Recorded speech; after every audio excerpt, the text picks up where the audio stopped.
Jun is reaching out to her son Jin and like healing him or something, right?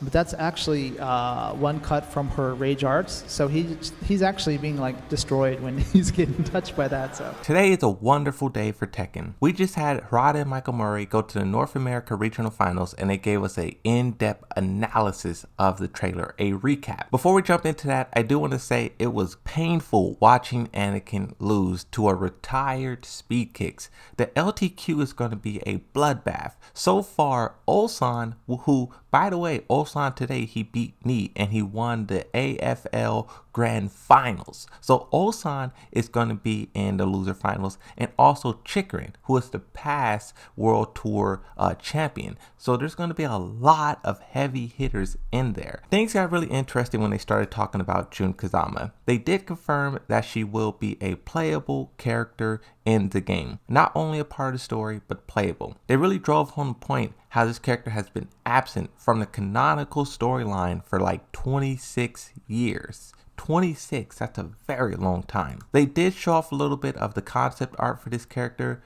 They said they had one of the art directors for the Bayonetta franchise work on the design. They want to really make it special. They also had a brief segment where they talked about the playable characters King, Paul, Lars, and Law, and also Jack 8. Even though there was a lot of controversy around the designs, Law being too buff, Paul Phoenix's hair looking like Karen, I like the designs. I like that they're going with a more gritty, a more real style. Here's when things got aggressive. They briefly showed us Paul Phoenix rage arts. Rage arts are confirmed to return. And also they're confirmed to be separate from the heat system. When I was watching this segment on Paul Phoenix's rage art, I was analyzing the length of it.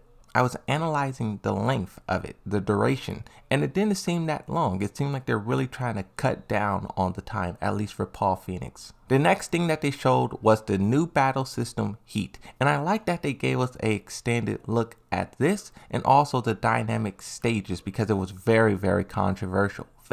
What I really like about this, just my quick analysis, is how far it pushes King back. You see that you really can stand up and you're not like, probably at the wall, this is going to be very dangerous, but in open spaces, you have the ability to stand up and you're not automatically being pressured, right? And notice too how big the stages are. This thing pushes King all the way back, but he still isn't pushed up against the wall. Very big stages. I don't know how the online community is going to react to this as a whole, but hearing the crowd and seeing the chat, there was a lot of pogs, there was a lot of excitement. It looks like people, now that we got an extended look, is a lot more people are excited for this.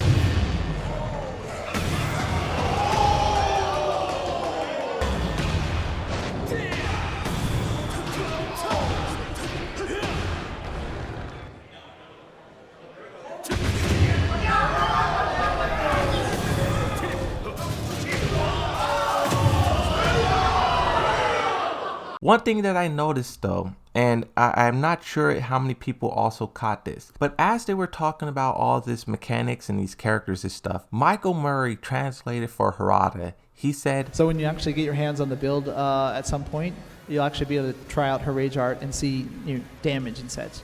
When a developer says a build of a game, that usually means a slice, a demo, a beta, a test. The fact that he said the word build definitely confirms we're going to be able to play the game and try it out before it actually comes out. This is by far the most exciting thing they said, and I'm not sure if that many people actually caught it. Another thing that gives me hope about Bruce returning, they very briefly talked about how they're rebuilding everything from scratch, right? We said this over and over and over, but they said it's really tough because we made everything from scratch, right? So to have such a large character roster that we've had in the past and that you guys expect was something we really tried hard and poured a ton of development fees into it, right? Although we can't tell you a number, we can say it is pretty respectable compared to some of our competitors that may have been showing their stuff off recently. We won't name names. They're paying attention to the characters that people want, and they're trying to keep that in mind with what they're doing. We see what they're doing with Jun Kazama. They're really trying to listen to the community and make us happy. And the second thing right under added Jun Kazama to the game is adding Bruce into the game. And then the third thing is probably Wang. So the fact that they did Jun Kazama, Bruce, which is less of an important character to the overarching story, he should be there as well. I believe. They also talked about how Tekken 7 has sold 10 million copies. It already was the most successful Tekken, but now it's the best selling, it's the most successful, it's the undisputed king. And the fact that this game has so many problems, you talk about netcode and yada yada yada, and it still reached this milestone, that only shows if Tekken 8 takes all those things and fixes it and adds a little bit more to it, the level of hype and success Tekken 8 could reach is insane.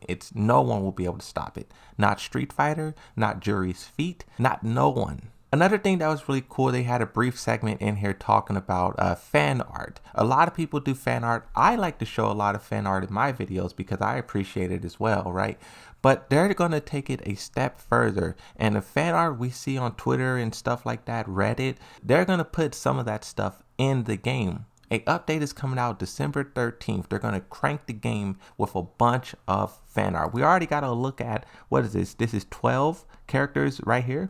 So at least 12, there's probably going to be a whole lot more in here. So this is really, really good. And we don't know what else they're going to do in the update either. I doubt they're going to buff and nerf characters because the finals, you have Korea and Pakistan regional finals 5 days after this update. So I really don't think they're going to go in and do a bunch of madness because it will be too difficult to try to learn everything before a tournament, right? One final thing that I'll talk about in this video, this doesn't really relate to the North Regional Finals or whatever, but Harada was on Twitter talking about Payday. I did a video about this on November 7th when this originally happened, but he's talking about Payday once again. Everybody's wondering what guest characters will come in Tekken 8. They said right now they're not working on any, but the fact that he keeps talking about Payday and Payday keeps talking about him, Tekken, this is just alluding to something happening because in the past, before we got Negan as a character, Harada was sent out a few tweets talking about Negan, and back then we really didn't understand what it meant, but once that character came out, we knew, we had the answers. So I'm just wondering if we're seeing history repeat itself.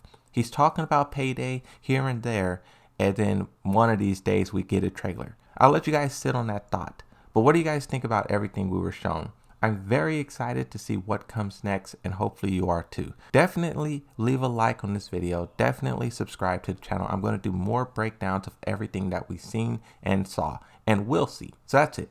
See you in the next one. Thank you for watching, and bye-bye.